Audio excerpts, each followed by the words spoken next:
আমিন বলবা। রাসূল সাল্লাল্লাহু আলাইহি ওয়াসাল্লাম বলছেন, ইদা আমানাল ইমাম ফাআমিনু, ইমাম যখন আমিন বলে তখন তোমরাও আমিন বলো।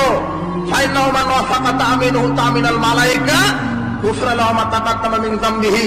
ইমামের আমিন, ফেরেশতার আমিন, মুক্তাদির আমিন একসাথে মিলে গেলে আল্লাহ সব পাপ ক্ষমা করে দেন। হাদিস বুখারীর 780-82 হাদিস খোলেন, এই হাদিস চোখে পড়ে না, কানা মুফতি চোখের কালো চশমা খুলেন, হাদিসের পাতা উল্টান, হাদিস পেয়ে যাবেন ইনশাআল্লাহ। জোরে আমিন বলার দলিল এটাই, ইদা আমানাল ইমাম, আমিন যখন ইমাম যখন আমিন বলে ফামিনু, তখন আমিন বলতে হয়। ইমাম যদি চুপে আমিন বলে মুক্তাদিরা বুঝতে পারবে না। এই সূক্ষ্ম বুঝ আল্লাহ তাদের দেয়নি।